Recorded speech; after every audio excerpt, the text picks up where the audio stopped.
is also not exposed to the toxic atmosphere or the smoke.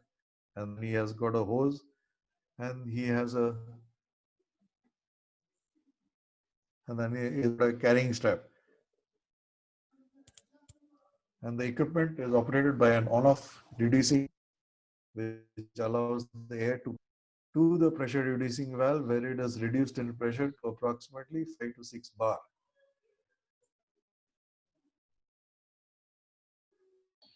But ER would be too much for a person. Another pressure reducing valve where it brings it down to breathable atmosphere. And if the set is equipped with the breathing valve, as an ordinary, that means the valve itself has got a built-in reducing valve. The regulating unit from the 200 or 300 bar of the bottle. I'm talking sets. From the 200 or 300 bar of the BA bottle, it brings it down to about 10 bar. And then from 9 to 10 bar, basically it's a two-stage in a BA set, it's a two-stage reduction. The demand valve also got a reducing unit, which will bring it down to slightly above atmosphere. Here also, the phase market in the same principle. That means the breathing valve again will drop down the pressure from the 5 to 6. We obviously cannot breathe to breathable pressure. So the principle of operation is more or less the same as a BA set. And if the set is equipped with a hood, the set gives constant airflow regardless of whether the wearer breathes or not. So that means with the hood type, a constant airflow is given. So here it is slightly different from your normal BA set, which has got, which in a lot of cases got this demand valve kind of thing. Here the flow is because the person is already wearing a hood. So regardless of whether he is a constant airflow. The reason being that, as the name describes it, this is an escape set.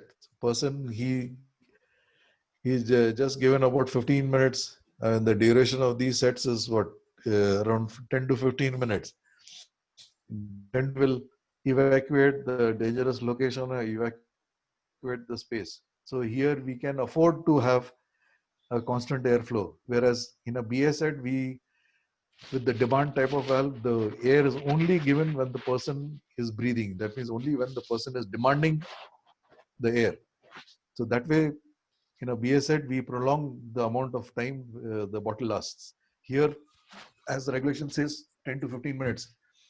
The person should, in 10 to 15 minutes, the person should evacuate the space. Depending on the location of the space, so you can have a 10-minute set, and earlier they had also talked about a 6-minute set. I don't know whether these are in existence anymore. Maybe in some situations do not require a very long duration. 6-minute sets are all.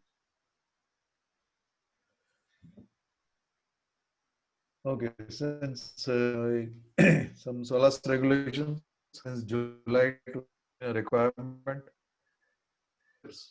should have a EEBD, emergency escape set.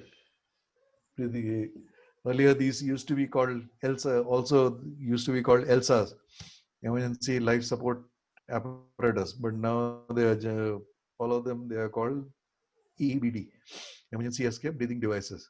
So since July 2002, all vessels, SOLAS stipulates that all vessels should have these EEBDs on board to ensure safety of crew and passengers should the ship's environment become unsafe for any reason. Most of the time we keep thinking about, and quite rightly so, since most of the kind of cargo ships, tankers, container vessels, bulk carriers, etc., we do not tend to think about passenger vessels. There the amount of people, I have come across people who have worked on passenger ships, and they have told me that on his last vessel, there were about 2,500 crew and 6,000 passengers. So we are talking about a total of 8,500 persons on board. So as far as our escape sets and BS sets, etc., you can just imagine the kind of requirements they have on a passenger ship. On our kind of cargo ships with maybe 20 to 24 crew on board, our requirements are not that much. But when you have that same 20 to 24 persons become 8,500 persons, the requirements are absolutely off the scale. So number of EBDs that you would require on board a passenger vessel would be enormous. And one thing we have to remember, each and every person on board our cargo ships is a trained person. He has like you gentlemen. Studied a lot of material, studied a lot of subjects, studied safety, which is exactly what we are doing now. But let's say the cargo ship which we were talking about, 2,500 crew. Okay, the crew would be trained, but the other 6,000 passengers, they are completely untrained. So to train those people is a impossible task. And then the passengers could be from all age groups.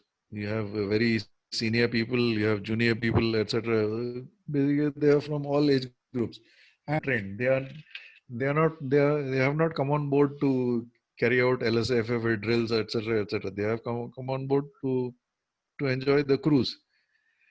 Now, for them, the amount of life-saving appliances that the ship would require is enormous, and as a result, these EEBDs, etc., should be very, very easy to put on. If a passenger gets trapped in an atmosphere where there's a lot of smoke, etc., due to some fire, he should be able to put on a EEBD. Firstly, he should be made familiar with the locations where these EEBDs are and how to put it on. So just like in an aircraft where before taking a flight, we are the people who are the cabin crew. They tell us how to tie our seat belts. They tell us how to put on our oxygen mask and how to put on the life jacket. Similarly, here also before the cruise starts, the people on board, they're given some training. At least they're shown as to how to put on a BS set, how to put on a escape set in case so required, put on a life jacket. And during the course of the voyage, from time to time, they have these drills where the passengers are mandatorily required to participate for their own sake. So these SOLAS requirements, especially for the safety of the passenger, EBDs, they are mask and a hood which provide the wearer minutes plus protection to their face and head when fleeing an area of the ship that has become dangerous or life-threatening. EBDs has to be designed keeping in mind that the person who's putting it on, passenger person who's putting it on, completely a complete novice. He is completely untrained. It should be that easy that easy to put on. So that means it has to be designed in that way. Even a person who's a complete novice, he can put it on and flee the area of the ship that has a life threat. In most cases, in a passenger vessel, that could be in some cabin, etc., cabin or an area of the accommodation. It should be noted that EBDs are firefighting equipment. These are only for escape. These are not for people to put on and go inside with a fire hose and fire extinguisher and fight a fire. No, this is only and purely for life-threatening area. The regulations says here we are talking about our kind of ships. In the accommodation spaces, there must be at least 2 EBDs. Obviously, in a case of a passenger vessel, there may be many more. But in our accommodation, the location of the EBDs will be as per the fire plan. And the fire plan, of course, it has to be approved by the class, and the class is acting on behalf of the flag state. So wherever the flag state wants the EBDs to be, as per the fire plan, the EBDs have to be placed there. In the machinery spaces, the number can vary depending upon the arrangement and how many people work over there. Depending on the arrangement, the GA plan, the general arrangement plan of the machinery space, the number of EBDs which we are supposed to keep over there will vary. And of course, that will directly depend on how many people there.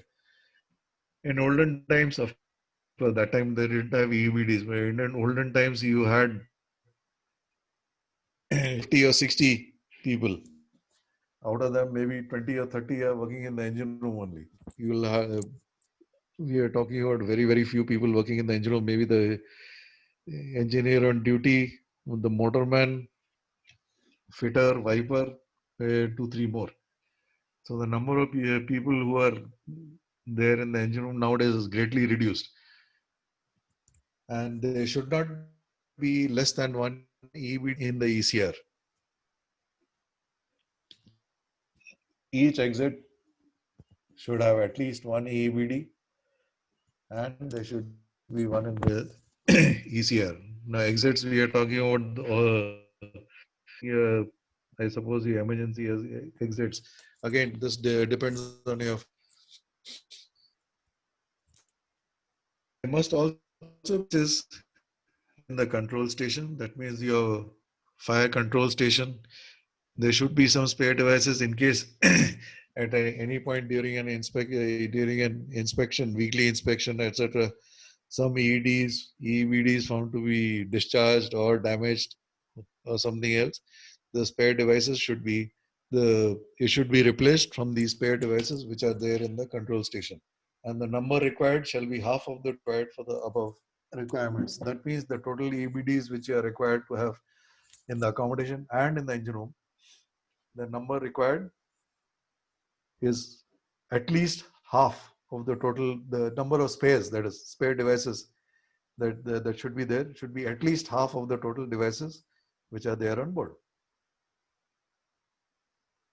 And this is look. If you see, EBD has been put onto a dummy. So you have a very, very simple kind of hood that the person has to put on. And then you see this is not a backpack. It is just hanging. This contains the bottle, the regulating valve, and all the other air cylinder reduction valve, and carrying strap or carrying jacket. So strap.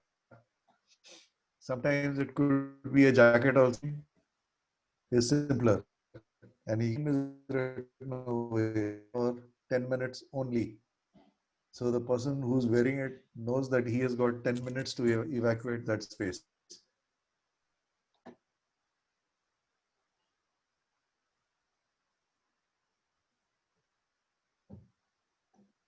There's some sort of pressure gauge over here, how much, or during inspection, the person who's doing weekly inspection, from here he got whether the charged or the bottle still has the full charge, or it is.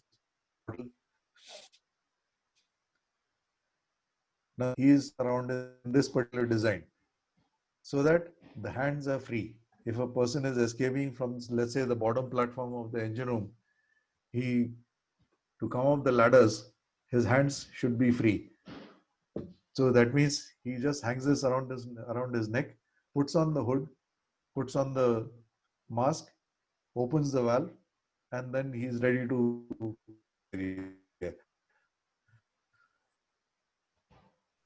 With, if this had been a more complicated set where he's got a back strap and a harness and a back plate and everything, that would take more time to put on. And remember, these things are designed basically for passengers. So they have to be made as easy operate and escape as possible.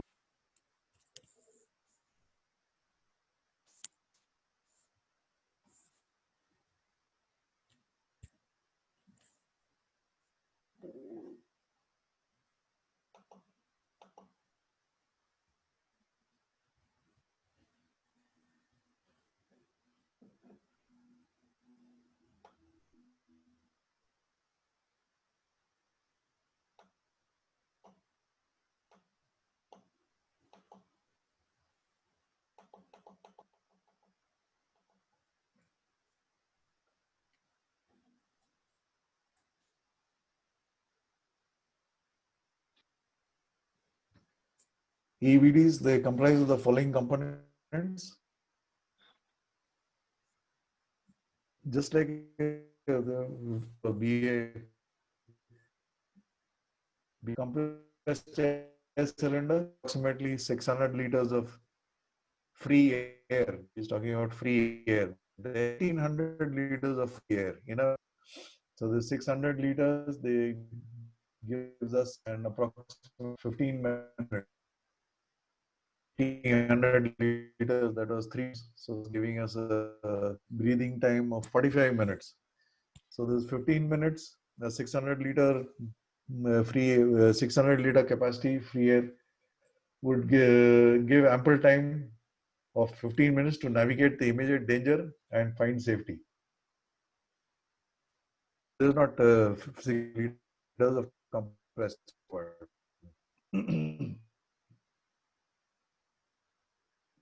It shows how much breathing time remains. That is what we are looking at over here. This is your pressure indicator. So that will indicate how much breathing time we have left. And not only that, to the person who's carrying out the weekly inspection, that bottle is leaking or the valve is leaking, if it can be refilled on board, or the bottle has to be replaced from the spare one which is there in your fire control station. There is usually an alarm too indicating when air is running low. So here also they have an alarm. What is the setting of the alarm? That varies from your flag state to flag state, or from manufacturer to manufacturer. This alarm usually goes off at 20 to 30% when there's only 20 to 30% of the total capacity remaining. Here also there's an alarm, but when exactly the alarm goes off, that is not indicated here. Essential element delivers the air to the person's head. Here, sometimes the person is wearing a hood to prevent any toxic atmosphere from entering his. Then he's wearing this face mask and breathing carried out using the face mask. This has got a constant pressure valve. In most cases, these EEBD sets, they have a constant pressure valve. One reducing valve would be here, and you have a second reducing valve over here to bring it to breathable pressure. But this is usually not the demand. If you have a hood like this, it will be constant. The hood covers the face and helps protect the whole head when evacuating dangerous environment. As we just said, in case you have a toxic environment, you want to cover your whole head, especially your eyes, in case atmosphere itself is toxic, and then you could damage your eyes, etc. If there's those fumes, even smoke fumes for that matter, smoke fumes can start irritating a person's eyes and then affect his sight. And then after some time, the eyes start watering too heavily. If this hood is not there, if the eyes start watering too heavily, the person may not be able to see where he is going. And especially if he is on, let's say, the bottom of the engine room, that can prove to be quite good. And then we have the visor, the front portion of the hood visor, allowing clear sight of safe escape from most dangerous situations.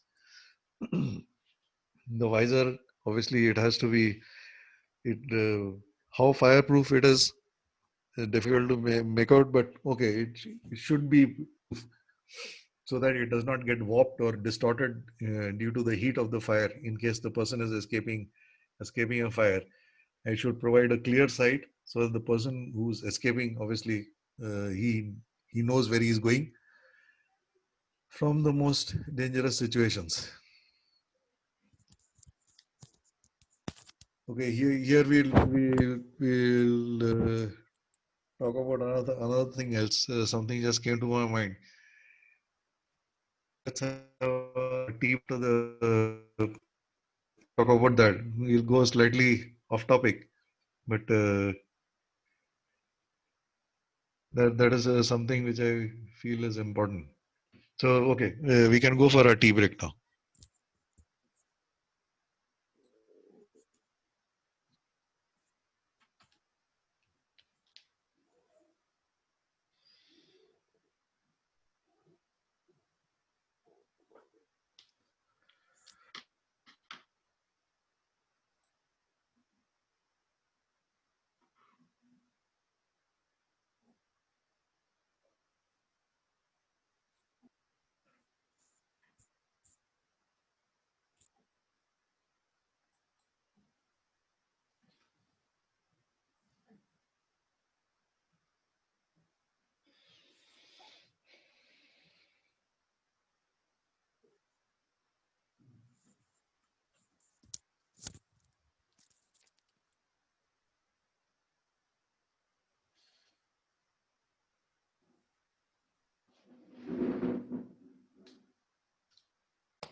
Right, welcome back, gentlemen. We will resume after a coffee break. Before we went on our coffee break, I was mentioning that something which just came to my mind regarding the safe escape from the most dangerous situations. This, I'm just going a little off. I think I should mention it here because it is very, very safety, especially for us engineers when we are working in the engine room. When we are working in the engine room, it is very important for the person who's working to be constantly aware of where he is and where is the nearest emergency escape. It may sound very, very silly, but then the question of where he is, normally under normal circumstances, a person would say, yeah, I know where I am. I'm in the engine room bottom platform. Yes. But where is the nearest emergency escape, etc.? Where is the nearest EEBD? Since we are talking about that he should be aware of. One thing we should always remember that all these emergencies whether fire, flooding, etc., etc., that can come without warning. Usually it comes without warning. 1 minute the person is working in perfectly clear thing, he knows the atmosphere is completely filled with smoke. He has to exit, escape from that as possible. And to exit from that atmosphere as soon as possible, he either has to use the normal engine room. For example, he is working on the engine room bottom platform. He needs to know where the nearest, and also there's the emergency escape, which is above the, usually above the tail shaft. He needs to, basically, he needs to know his orientation at all times. Because the person, he is working, he's bending down and doing some work. 1 minute, he's in absolutely clear atmosphere. Next minute, the whole place is full of smoke. He doesn't came from, he doesn't know what caused the smoke, and he doesn't know what the emergency is. So in such a circumstance, he should be able to find his way to the nearest ladder, companionway, etc., or emergency escape without fail. Or if the density of the smoke is so much that he requires a EEBD, then you should know the location of the nearest EEBD. So for that, he must know from before where all the emergency equipment is kept. The emergency is already, it has already occurred, when the fire has already occurred. That is not the time to go around look it. And the person is, I mean, not to put too fine a point on it, the person is actually playing with his life if he is not aware of where what is from before.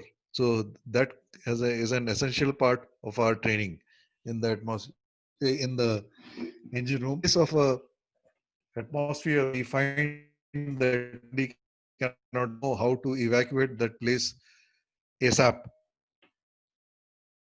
and where the nearest emergency equipment is also is, so that in case we need to, where the emergency is escape set, because the atmosphere itself has become unbreathable, we should be able to locate it and get away from the dangerous situation. As for that, the of our to get disoriented, not to get disoriented, we have to be mentally oriented all the time. Right, I am here, I'm facing, at the moment I'm working, I'm faced emergency escape is at the place, such and such place. The nearest companion way to run up is at such and such a place. At the back of the mind, this should always be there. In an emergency situation, escaping 9/10, you already won.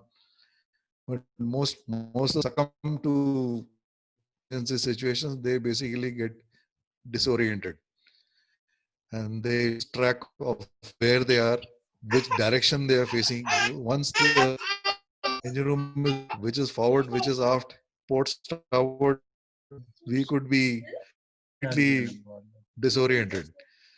As a result, what I mean to say is that one should always be completely aware of where we are, and the orientation, our orientation happen, and that will help in saving.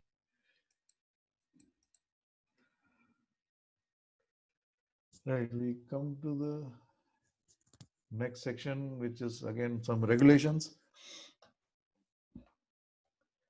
Unless personnel are individually carrying EBDs, consent should be along the escape routes, within the machinery spaces, or at the foot of each escape ladder within the space. So here, this part of the circular, it talks about machinery space. Unless personnel are individually carrying EBDs, none of us are carrying EBDs at all times inside the engine room, inside the machinery space. So this part we can unless the person are individually carrying EBDs, consideration should be given for placing such devices along escape routes within the machinery space or at the foot of each escape ladder within the space. So this will come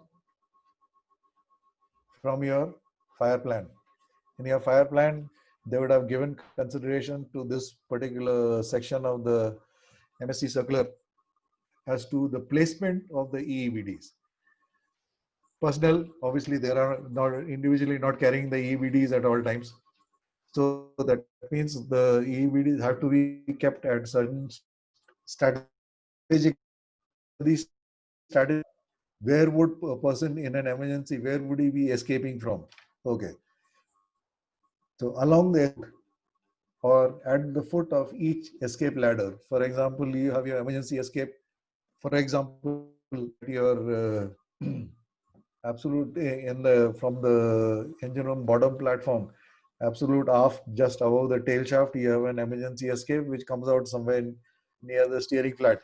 At the foot of such escape ladder, you can have an EEBD.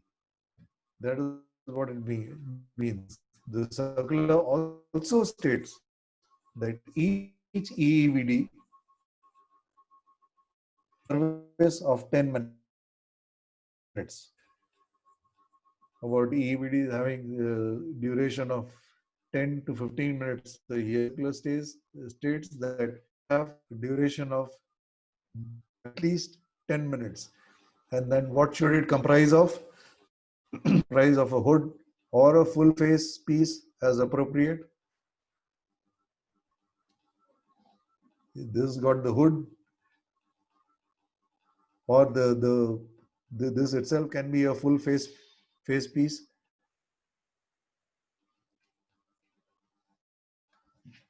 to protect the eyes, nose and mouth during an escape.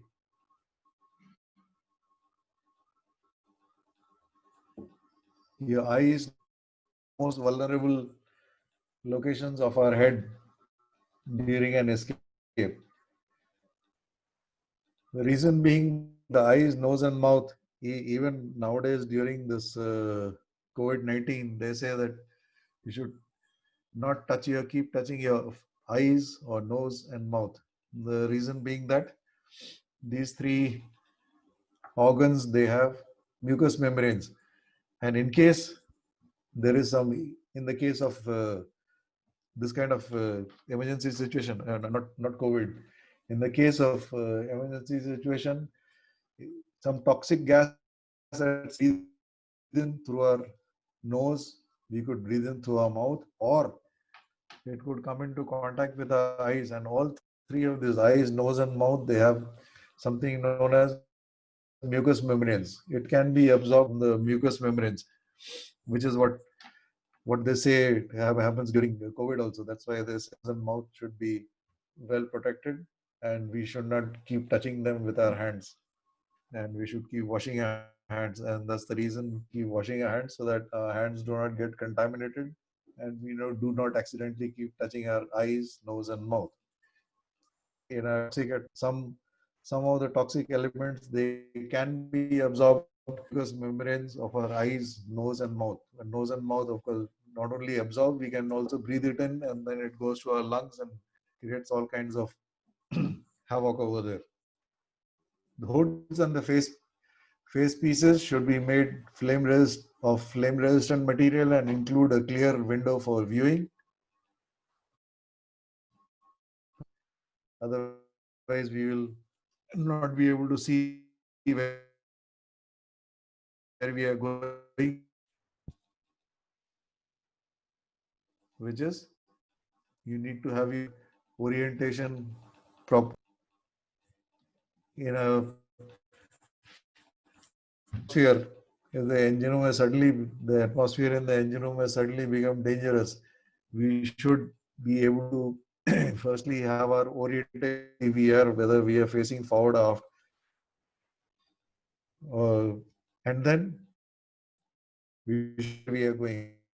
If the engine room is, so thick with smoke, there our orientation becomes all the more important, even if we have a clear window for viewing. But it is obviously very important for us to have sight, proper sight. And in a atmosphere that is full of smoke, we'll get proper sight if the hood has got a clear window and our eyes are not in contact with the smoke, which will cause our eyes to start watering. And obviously, if it starts watering, our sight gets impaired. It should be capable of being carried hands-free. We had just talked this here. He can hands-free. That means if he is running up from the engine room bottom platform, coming up the companion ways, he obviously has to use his hands for stability. The EBD is not impairing his hands. He's not having to carry the EBD in his hands, it's just hanging around his neck. So the hands are free to prevent a fall, etc. So the EBD should be and it's not necessary that he has to activate, not yet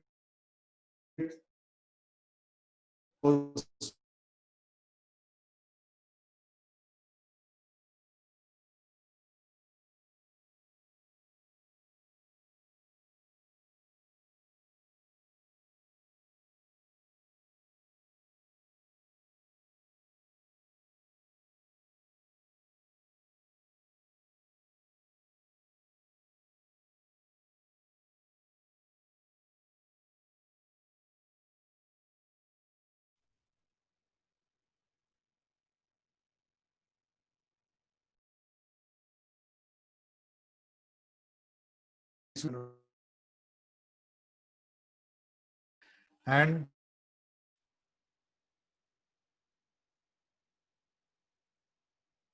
engine room, the engine room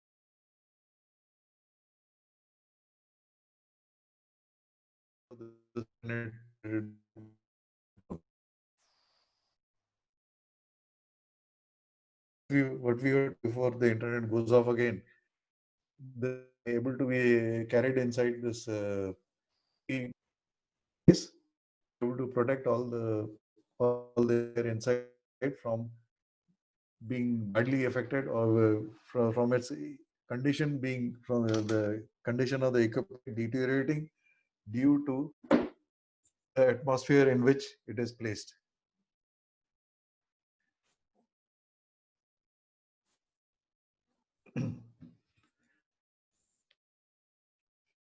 Have brief instructions or diagrams clearly. We have some diagrams which clearly illustrate its use. Again, I say that EBD is used by people for passengers, for people who have never used it before, who do not know what it is. In an emergency situation, even a passenger on this EBD and escape from any dangerous environment, which in the accommodation of a ship would usually be smoke. So these diagrams and instructions should be very clear and very foolproof, so to speak, and they should be illustrations of this EBD. And it should be and quick to put on, especially for situations where there is little time to seek safety atmosphere. what we had talked about earlier as well. This is also there in this IMO MSc circular, that it should be easy to put on, as opposed to a BA set. A BA maybe a little more difficult to put on, because you have the harness, you have the backpack, you have the waist belt, etc. Then you have the valve which you have to open. Then you have to, BA said there are many more things to let's say go wrong. That's why normally a BA set, when a person is wearing it, normally he takes the help of somebody else. Here, this is an emergency escape breathing apparatus. So here the person should not require any help to put it on. It should be pretty much easy and pretty much user friendly, so to speak. That's the right word, user friendly to put on. And then you have on top of the case, you have the brief instructions and the diagram. So that, and the diagram is uh, not only in text. Here they may be written in text, but the diagram itself is pretty much self-explanatory. That will help a untrained person to put on this in a hurry, in a situation where there's little time. He has to get out of that hazardous atmosphere ASAP. So since he doesn't have, EEBD has to be designed in such a way that it is very easy to run away from that area while keeping his hands free.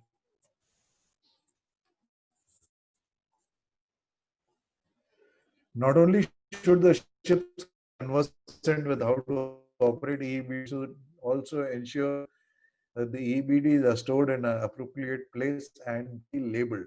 This again we were discussing a little. The people on board the ship, they should be fully how to operate the EEBD, because in an dangerous atmosphere, they will not have time to acquaint themselves as to how to put on the EEBD. And in a dangerous atmosphere, that is not the time to start reading the instructions and start looking at the pictures. They should be able to put on EEBD in a hurry, and especially in on board our kinds of cargo ships in the engine room, or let's say inside the pump room.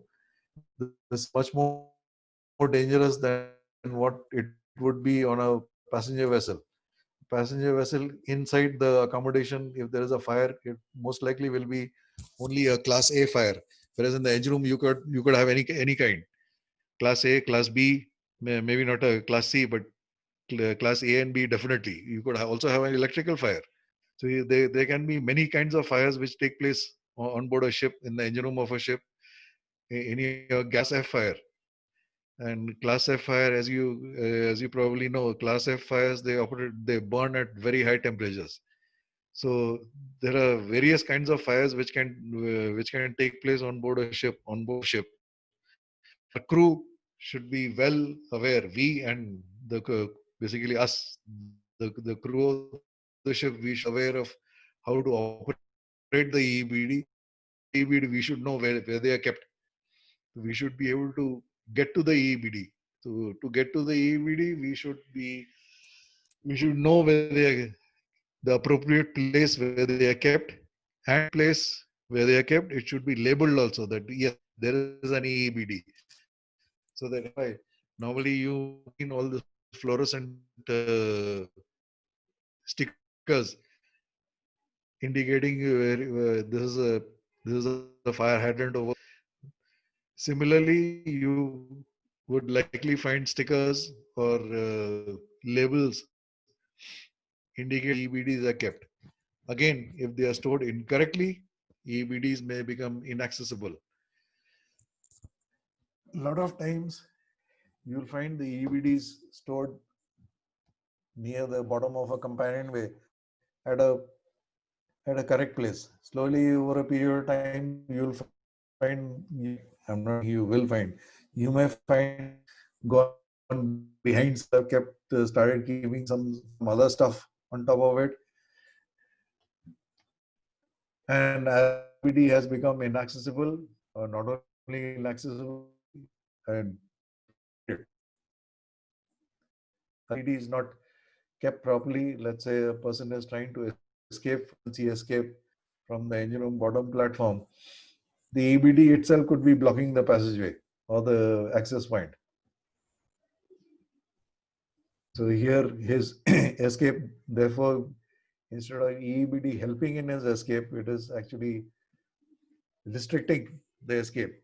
So the escape, the exit points, the escape, vital passageways should be kept well clear, and they should be kept such that they're they're totally accessible, and at the same time they are not blocking any of the any of the spaces.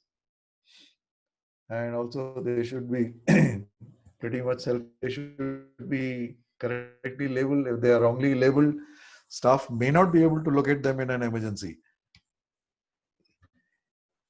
Everything is going well. People think that, or some people might think that, why are we taking so much of trouble? But the trouble that we are taking now could actually help, or could actually save somebody's life later. We should always think about that, and that life could be our own. So the so here it means that the labeling of the appropriate place, labeled, should. Since the EBDs, they have a expiry date of 10 to 15 years, maybe since manufacture, that should be checked, so that at any given time we know that sir and before the and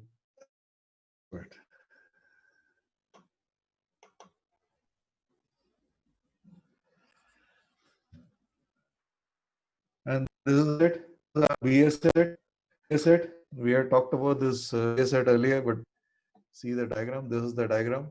It's got a 6-liter 300 bar bottle, but as we had studied, the size of to 11 liters free capacity for 11 liters water capacity. This is the bottle is fitted with the valve down on this harness. The harness has got these straps. It has got waist strap.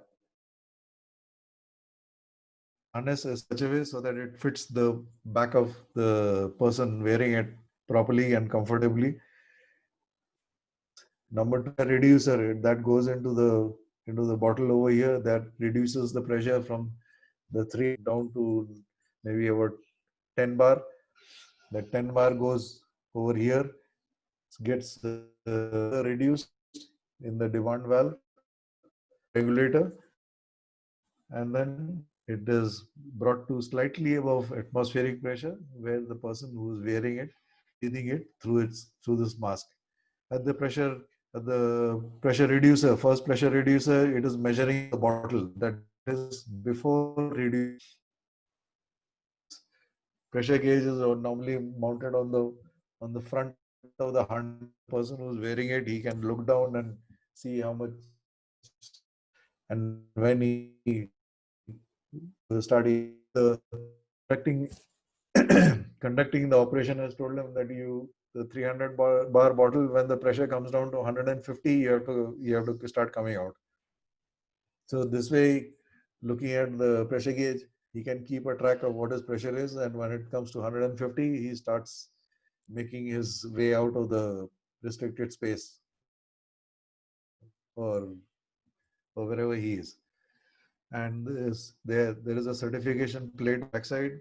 So this thing has to be sent set ashore for servicing from time to time, as per your requirement of your flag state.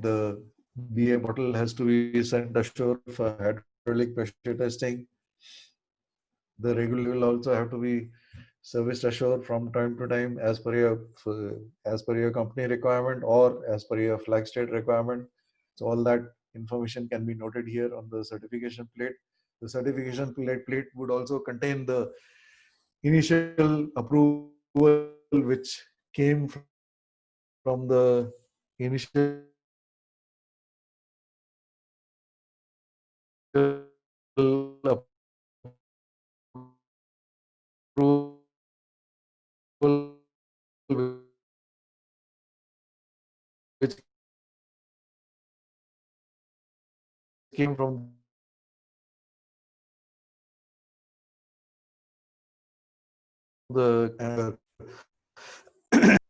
you can see in the diagram they are calling it ELSA. It's not, as I mentioned, the name ELSA continued now. You have here a mask, a small bottle, and a jacket which the person can put on. Here he is showing the case we hung around the neck so that in both hands, both. So when he is escaping from he gets to use for his safety and to prevent himself from falling, basically. The principle of both the same, both are same. Only thing one is jacket type of uh, the putting on this thing is a jacket type, and this one is supposed to be hung around the neck. Okay, then we go to our next chapter, which is entering enclosed or confined spaces. We already touched upon different versions of this topic earlier. As I pointed out at that time also, maximum casualties are there from these areas. Maximum casualties on board, you will find somebody has entered some enclosed space and then he is unable to come out. So therefore, the important enclosed or confined spaces cannot be stressed enough. All of us, all the people who work on board, the crew, officers, etc., they are all trained, just like how we are taking this course. But still, mistakes happen. Still, there are casualties. In some cases, the casualties are pretty extreme. That means the person he passes away. I don't have to tell you. I'm sure you know of many such stories or cases from your own experience. You would have heard from other people. So the bottom line is that the danger of these enclosed or confined spaces should be stressed. I mean, it cannot be stressed enough.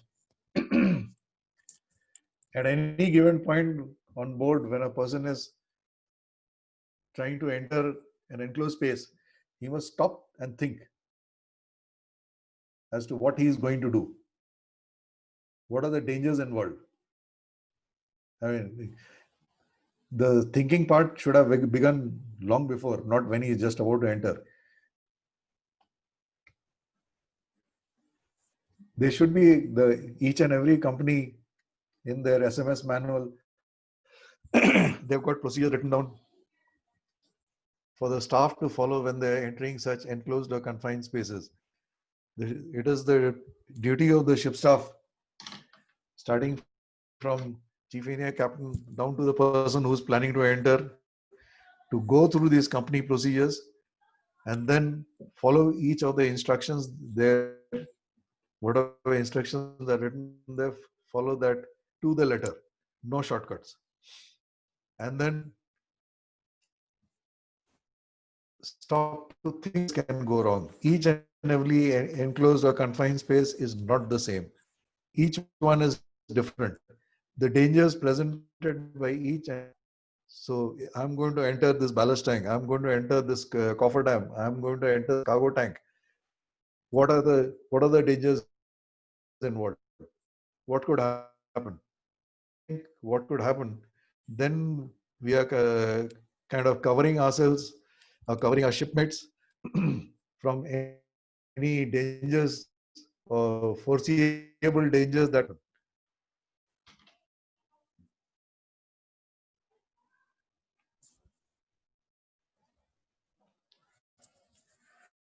atmosphere in any enclosed or confined space may put address the health or life of any person entering it.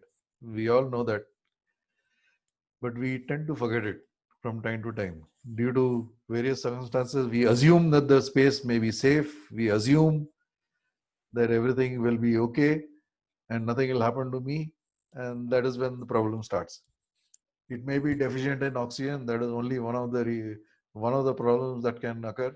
Deficient in oxygen, and or contain flammable.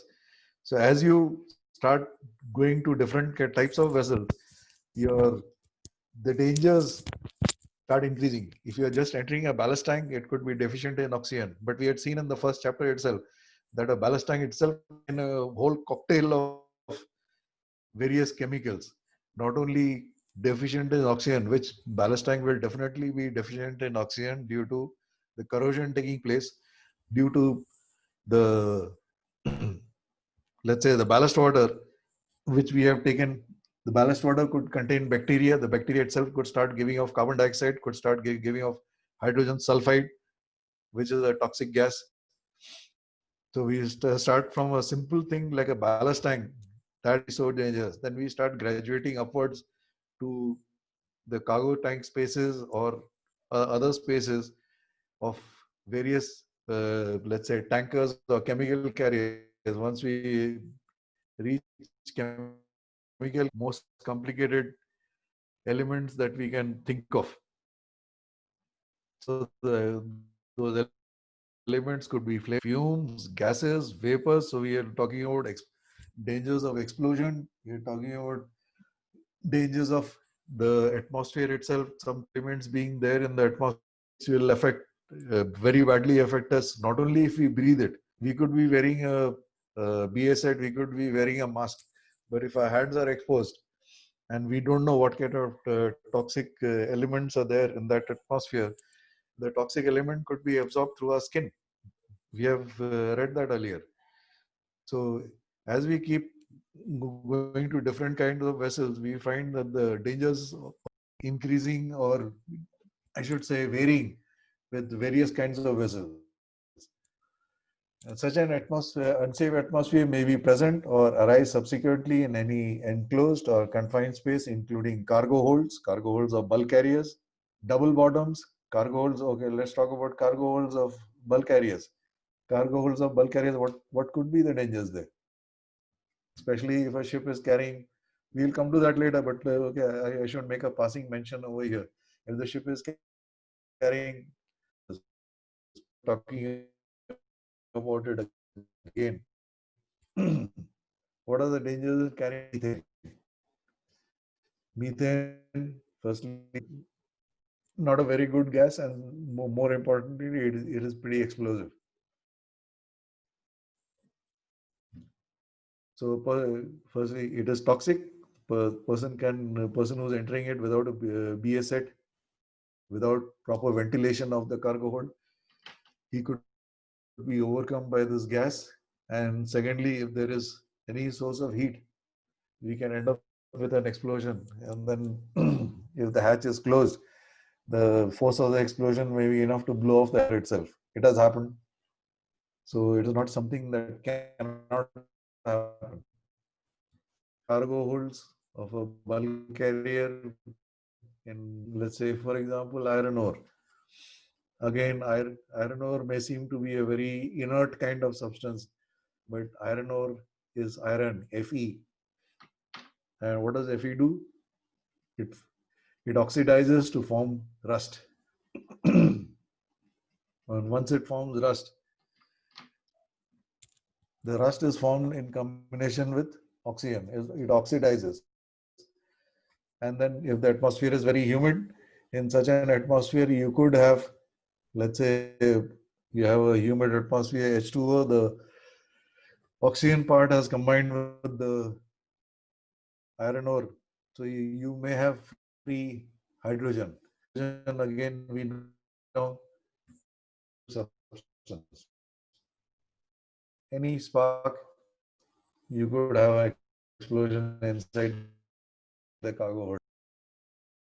Dangers which could happen inside a cargo hold. You could be carrying much more say exotic cargoes. For example, you could be carrying sulfur in the inside the cargo hold. That will give its own kind of dangers. It is not only that chemical tankers or oil tankers they can come up with all these dangers. Even a bulk carrier, depending on the type of cargo, proper precautions are not taken. DB tanks, DB tanks normally we assume them to be age of double hull vessels. We'll normally assume them to be ballast tanks. In your DB tank also there is corrosion, there is ballast water. Corrosion will obviously. Did somebody say something?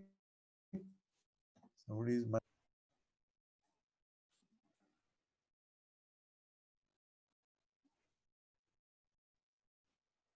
okay.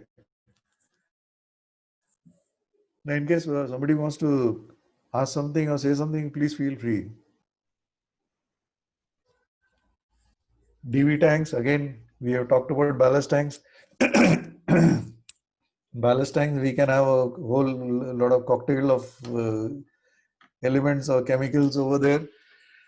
Firstly, due to corrosion, and secondly, due to the ballast water itself and the bacteria in the ballast water, plus where the ballast, what is the origin of the ballast water. If we have taken it up a river where some, let's say, factories or industries have been discharging their chemicals into the river along with the ballast water into our ballast tanks, into our DBs. Those chemicals itself could present a threat to a person's of course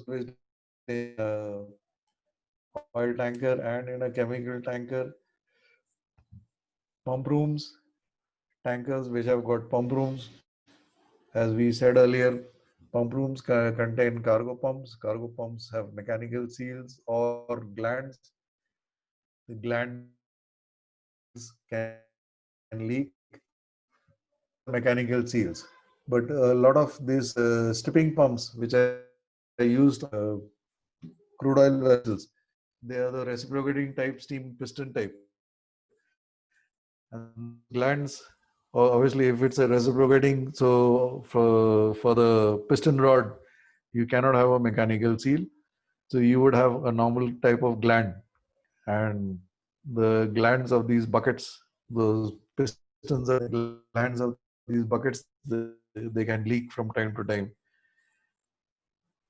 And those leaks they collect at the bottom of room. Obviously, it will start giving off fumes. Compressor rooms, compressor rooms. You have this compressor rooms inside on LNG where the used to re-liquefy the cargo. So there the you could have leakage of LNG or whatever gas we are carrying. Fuel tanks, obviously ballast tanks. We just talked about coffer dams. From the adjoining tanks into the coffer dam, if the adjoining tanks are containing cargo or heavy oil or whatever kind of liquids they are carrying, if that starts leaking into the coffer, obviously your is compromised and it is unsafe for man entry. Void spaces, same thing. Duct keels, ballast, sorry, the ballast or container vessels, the ballast valves used to be inside the duct keels. Probably they stored a bulk carrier or a container vessel in some time, but you would know better.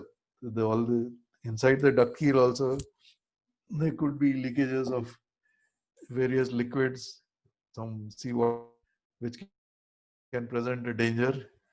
Interbarrier spaces, which is again something like a cofferdam. Sewage tanks.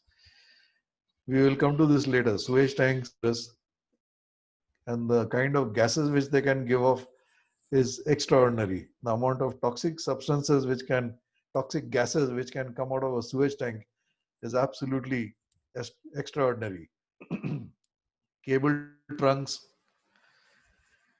pipe trunks, pressure vessels. Of course, pressure vessels, since they are pressurized, they they obviously present a slight danger. Battery lockers are not ventilated properly. The end result is accumulation of hydrogen gas. Chain lockers, a lot of mud from the anchor chain that keeps collecting over there, and this mud contains all the mud is basically from the bottom of the river or bottom of wherever the ship has been anchoring over a long period of time, and all those impurities as they come and they're deposited at the bottom of the chain locker, and obviously they gases and toxic substances plus all the bacteria, etc. Inert gas plant scrubber, the scrubber of an inert gas plant, then it that is supposed to scrub down the sulfur dioxide and the soot, the solid carbon particles from the inert gas, whether the inert gas is coming from the flue gas of a boiler or whether that is coming from your inert gas generator. Now, your inert gas scrubber itself, from time to time, the scrubber has got a demister inside. And from time to time, we have to open the inert gas scrubber for people to go in, take out these demisters, and clean them. People have to also go in. There are this spray, this seawater on inert gas. The sprayers also have to be cleaned from sometimes they have to be cleaned and repaired from time to time. This demisters, for those who have not worked on tankers, the purpose of this demister is after the inert gas has been sprayed upon, fine spray of seawater to remove all the sulfur dioxide and remove all the solid particles in the inert gas. Now, the inert gas contains a lot of water or water vapor or fine water particles from this spray. We don't want all the gases made to pass through these demisters so that the demister is basically a very fine plastic mesh, scotch brite, cleaning vessels in our kitchen. It is basically something like that. Not exactly that, but just to give you an idea for somebody who's not seen it before, is very fine uh, plastic mesh or series of meshes through which this gas is made to pass, so that any water vapor or water droplet, fine water droplets, which are there along with the inert gas, that is filtered to the deck, is as free of as possible. Gases, these inert gas generators, this inert gas enclosed space. Earlier, this enclosed space contained inert gas, right? Not only inert gas, it contained sulfur dioxide, poisonous. The sulfur dioxide could have a very mild sulfuric acid solution. Again, that is for human health. That is again bad news. So even inert gas scrubber can present its own type of dangers. Blower spaces, IG blowers. If the inert gas blower is kept in a separate compartment, there could be leakage from the casing of the blower, and that space could get filled up which will obviously reduce the level of air and the level of oxygen in that space. So again, without ventilation, entering such a space would storage rooms for carbon dioxide. Self-explanatory. If carbon dioxide is leaking out, it will push out. Used to be used earlier, not used anymore. Same thing. Halon start leaking, it'll push out the air and other media which are used for fire extinguishing or inciting.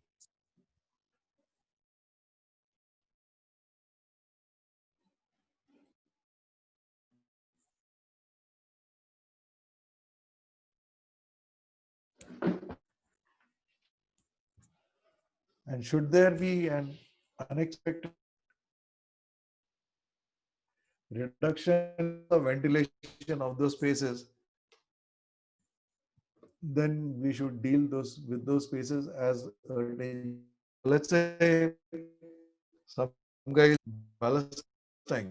Some guys have gone inside a ballast tank to check, to not to do any work, just to check the condition of the coating inside the ballast tank. To give a example which will be valid for all kinds of vessels. Some guys have gone inside, or they are planning to go inside the ballast tank of a vessel to check on the condition of the coating. Now, firstly, the ballast tank, it is assumed that the ballast tank has been ventilated properly, but the ventilation has to be kept as long as these people are inside. And if due to some reason these people have to come out immediately, we do not know what kind of, we are talking about this ballast tank, we do not know the remaining ballast water which is there at, at the absolute bottom of this ballast tank, what kind of chemical it consumes, it contains, where it has come from, how much of toxic elements it contains. We don't know any of that. We are trying to make the safe as far as possible by carrying out continuous and adequate ventilation. And in case we find that the ventilation stops due to some reason, let's say we are using this fire pump, the gas spring blows, and due to some reason the fire pump stops, then obviously this gas spring blows also stop. Then these people who are inside the ballast tank, they have to come out ASAP, because then once the ventilation stops, and dangerous space means evacuate as soon as possible. And when it is suspected that there could be a deficiency of oxygen in any place, or that toxic gases, vapors, or fumes could be present, then such a space should be considered a dangerous space. Same thing, deficiency of oxygen in any space, ballast tank, toxic gases, vapors, fumes, that could be anything starting from our heavy fuel oil or diesel oil tank to pump room to cargo tank. It could be any of these spaces. So oxygen deficiency or toxic gases and vapors are present, has to be considered as a dangerous space. And before entering such a space, a toolbox meeting has to be held. As per your company's SMS policy, a toolbox meeting has to be held. All the precautions, SMS manual, that has to be carried out. Then maybe the work, again, as per your company's procedure, permit to work may have to be requested from the company's technical management office. The safety department, they will ask certain questions. The ship staff will have to answer those questions, and maybe so certain additional precautions as per situation could be requested by the company's safety department. And that once everything has been carried out, then that space has to be enter. Considered as safe to enter at that particular time. Again, we go back to the first paragraph. In case the ventilation stops, immediately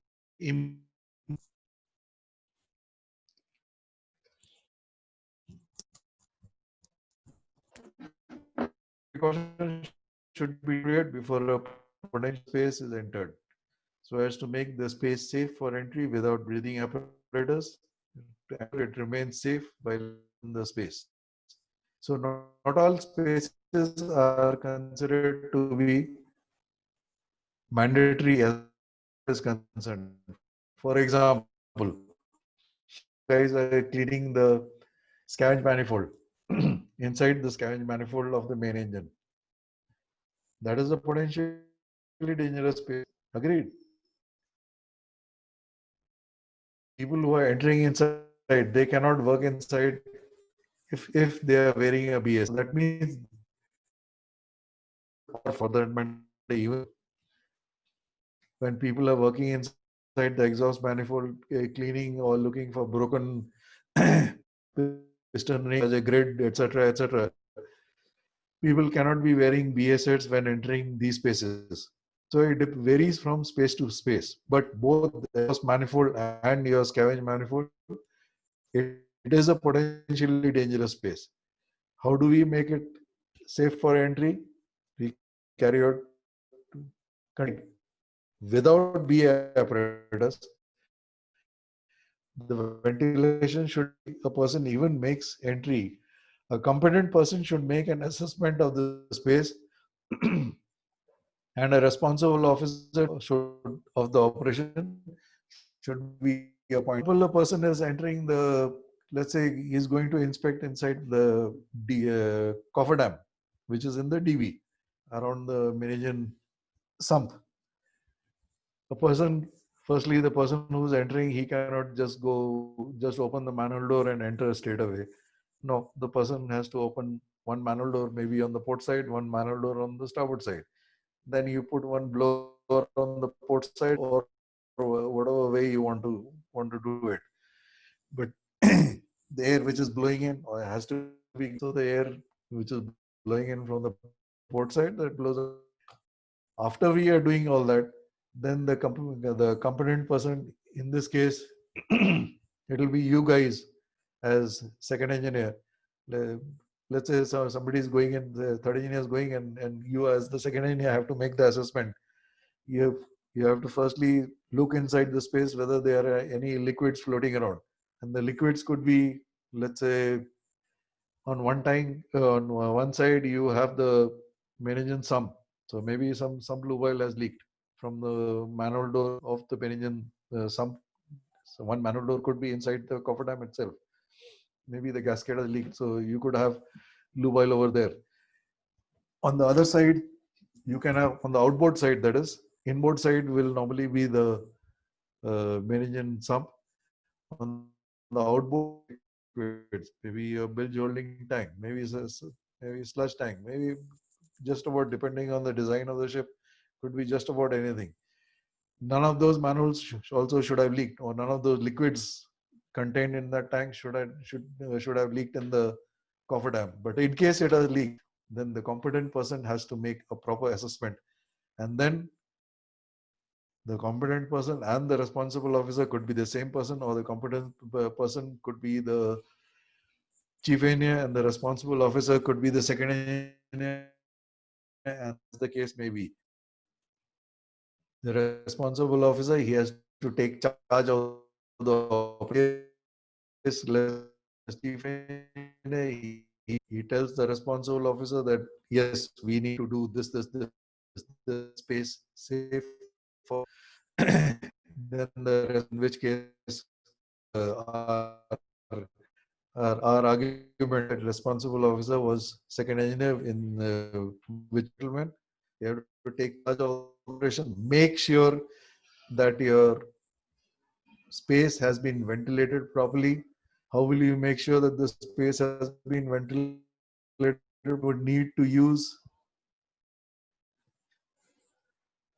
Dimeke, your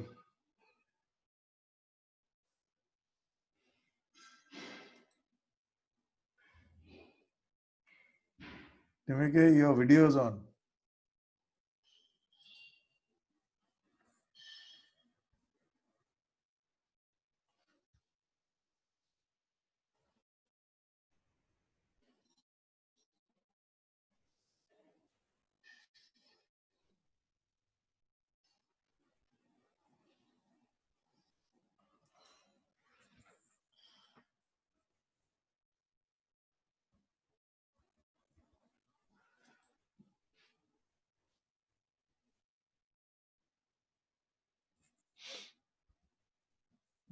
I think the slide. Yeah.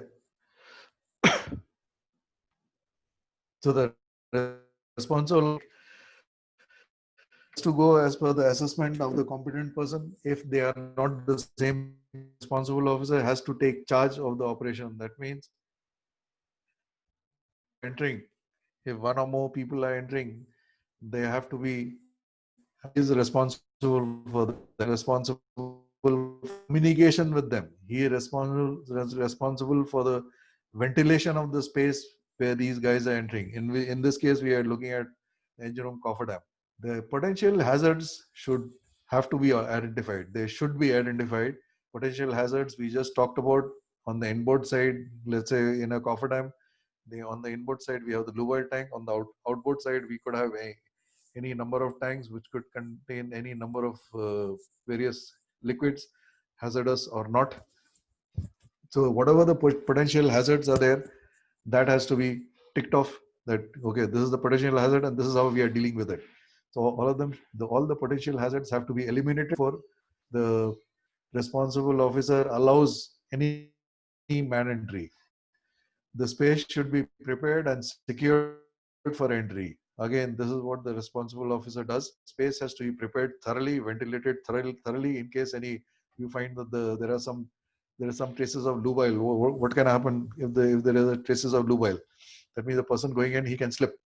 So as best possible, try to remove the lubile, try to make it dry, or maybe sprinkle some sand, etc., etc. I'm just for the sake of an example, I'm saying this.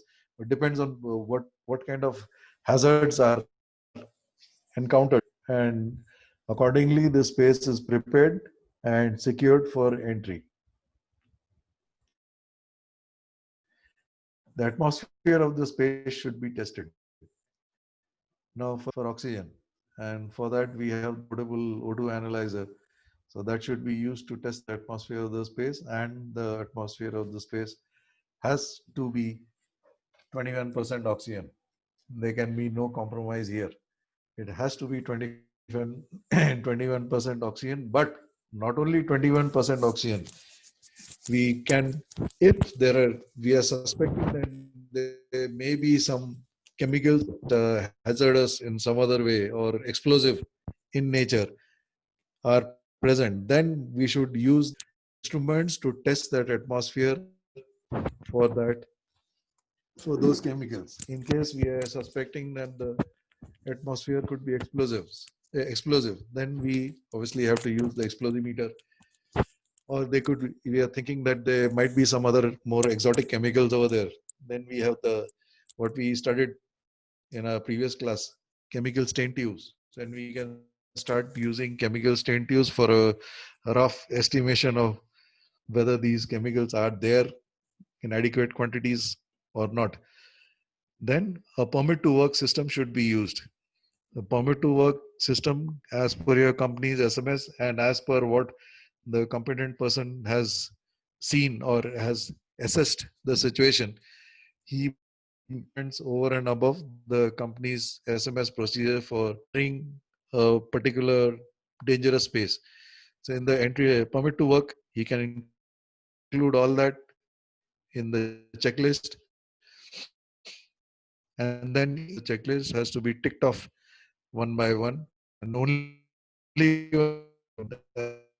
when all the dealt with, only then can it be signed off by the responsible officer, then by the competent person, and whatever it may be. You might, depending on if it's on deck, then obviously you will have to involve the captain also. In the engine room, you would have to involve the chief engineer. So depending on the location of the dangerous space, the permit to work will involve those personnel on board.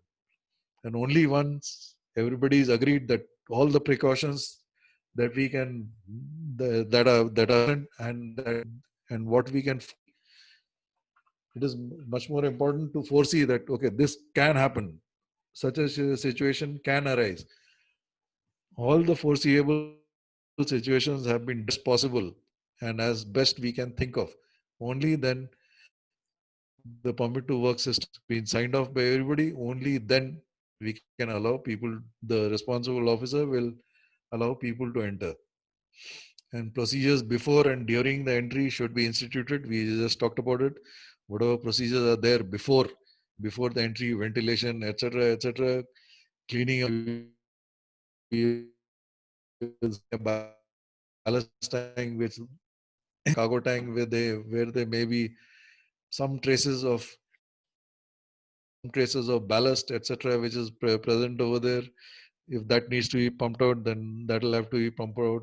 Ventilation procedure, the procedure before, a lot of procedures would need to be carried out before and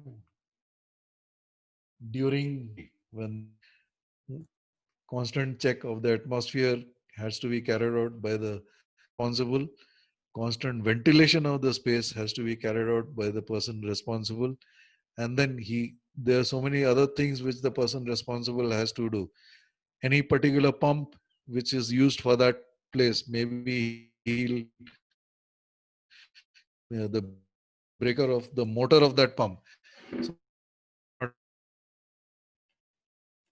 if it is a pump in the cargo, notice it have to be put on the operating lever of the cargo pump, that some work is being carried out, so that by accident, even by accident, somebody should not start the car, any such machinery, thereby thereby risking the life of the people who have entered.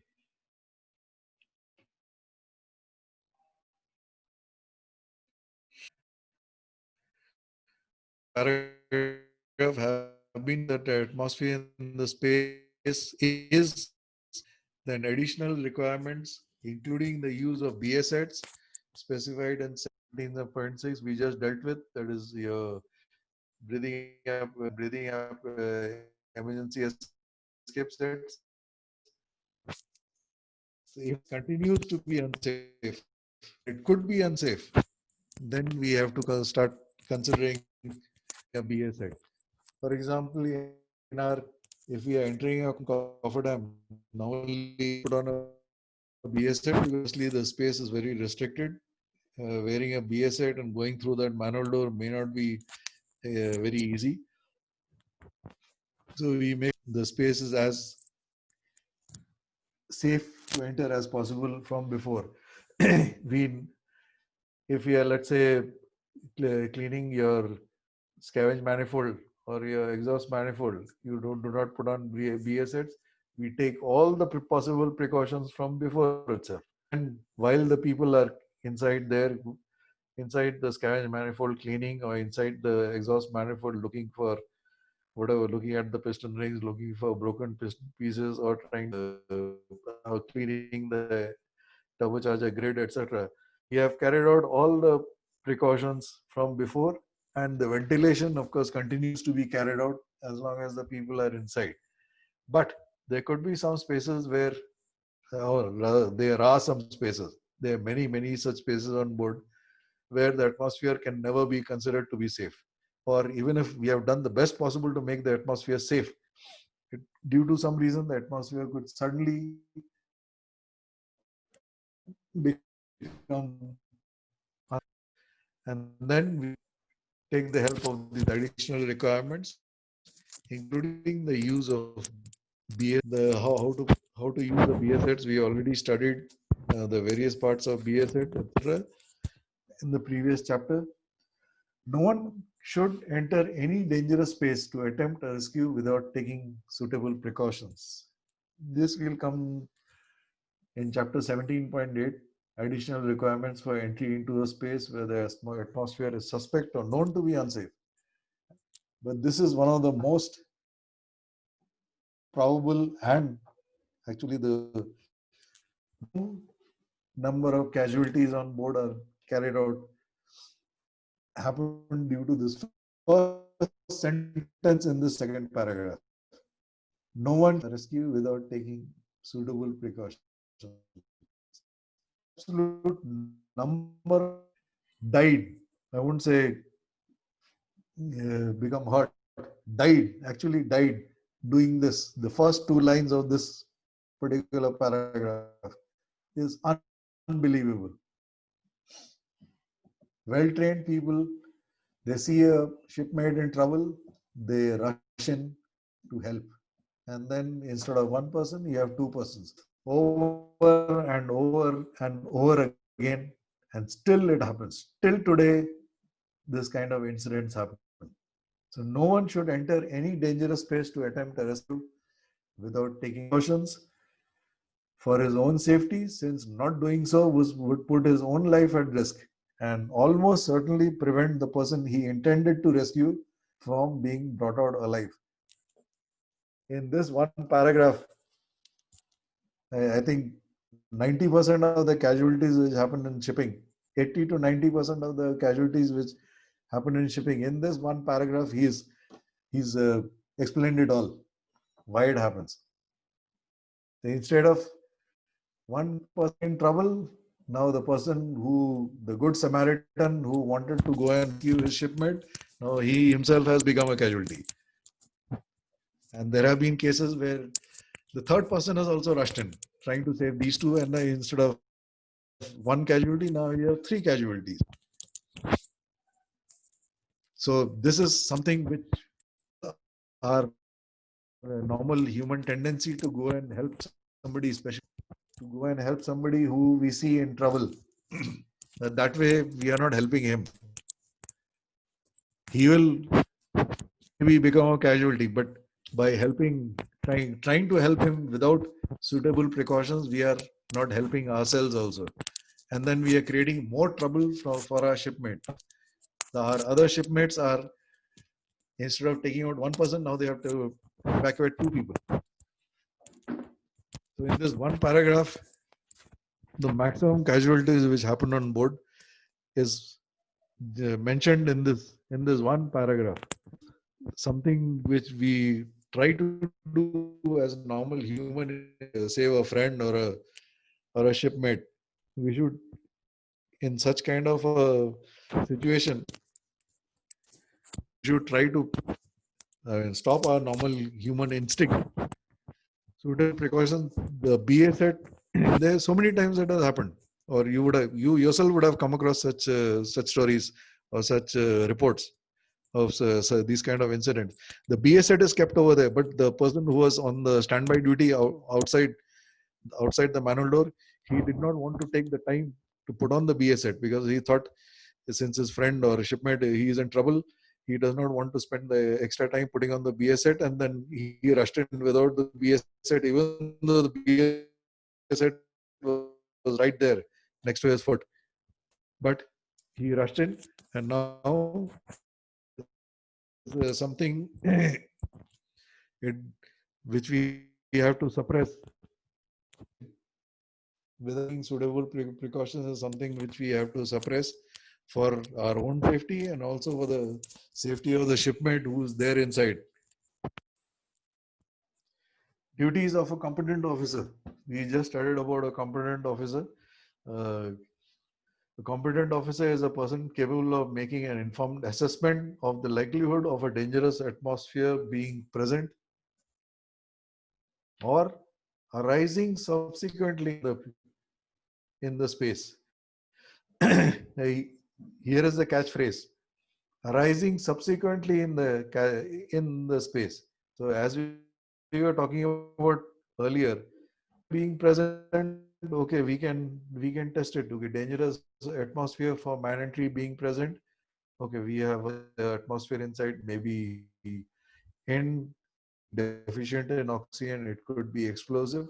We test it with the explosimeter.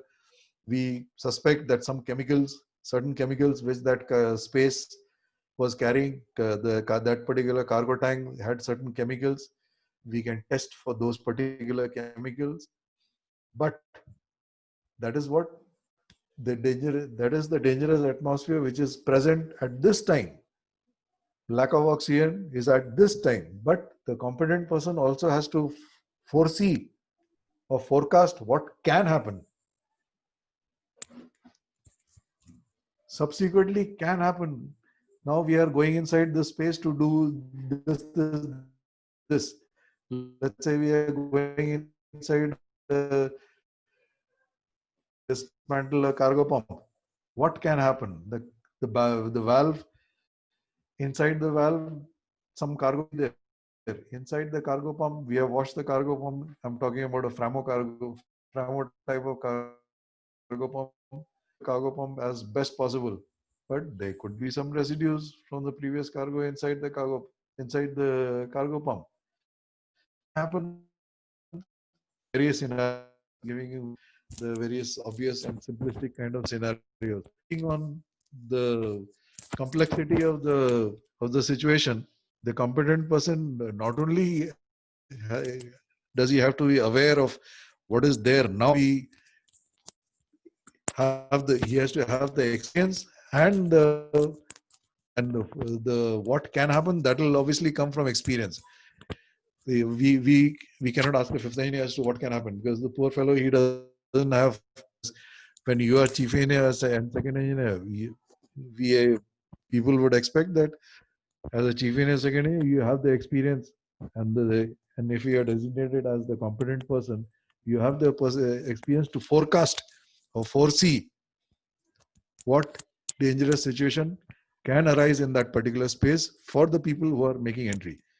This person should have sufficient knowledge and practical experience of the hazards be made in order to be able to assess whether precautions not. Does he have to have practical experience? He needs to have theoretical experience also. A person who's reading a lot of this, let's say, the safety notices in the office. Of course, the people who are there in the office, they come across a lot of safety notices, and a lot of these safety notices which are relevant are again passed on to the vessel. And then you have the code of safe working practices. Normally, that is kept in the crew smoke room and the officers smoke, the crew smoke room and the officers smoke room, where all these safety notices circular in the ships. Something has happened on another ship and the company is telling you, or it could be something which has happened in the industry. So all that theoretical knowledge also has to be, if the competent person is, for example, the chief engineer, he has to read up all these notices as to what has happened on a particular ship from all these notices, and then theoretical knowledge as in what you gentlemen are doing now. You're attending a safety class. So from here also, hopefully you will carry back something. This would be your theoretical knowledge, which you have spent on board. You have the practical knowledge. You have learned from what some other ships have not done. It is equally important to know what to do, and it is again equally important to know what not to do. What not to do is also a lesson in itself. So this competent person, he needs to have, he has to have a, a lot of, let's say, knowledge and experience, to put it very mildly. And especially if he's approving a place for man entry, so that means he's taking responsibility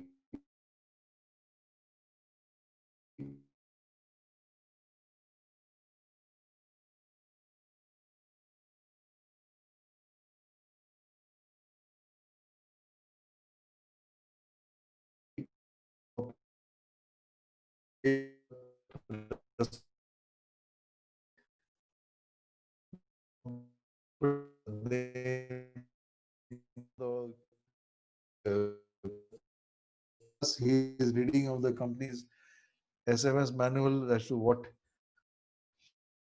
precautions he gives his recommendations to the officer, and the responsible makes sure that all these precautions have been carried out prior entry space. And the space, all the are strict. This assessment should include consideration of any hazards space to be entered. Again, he is stressing about potential hazards, means hazards which have not occurred yet, but what happen. So it is very important as an engineer. I mean, this is not no, not for as well as an engine, we should be able to, once we have the knowledge and the experience, now not only if we are looking at a engine making us what can put that engine, if we are doing a certain work, what can happen, potential hazard, potential mistakes, potential breakdowns, we should be able to forecast. And that is where a competent or an incompetent person, I mean, that is what decides the competence or incompetence of a person. Anybody can deal with what he sees in front of him. A very competent person to deal with something which he forecasts or he can foresee is going to happen. And here in this case, of course, we are the person, he is responsible for people's lives, the people who are entering that particular space. And as a result, theoretical knowledge and all his practical experience, plus he could be, if he was the chief engineer on board, he could also ask the safety department in the office, ask the technical superintendent in the office as to what additional precautions need to be taken. One assessed, then given his recommendations to the responsible officer, and all these recommendations have been carried out, can the space be entered? Gentlemen, I think we will stop for today. Have your lunch break. Okay, Chief, thank you. Thank you, gentlemen. Bon appetit. Have a good lunch. Thank you, sir. Good night. You too. Thank you.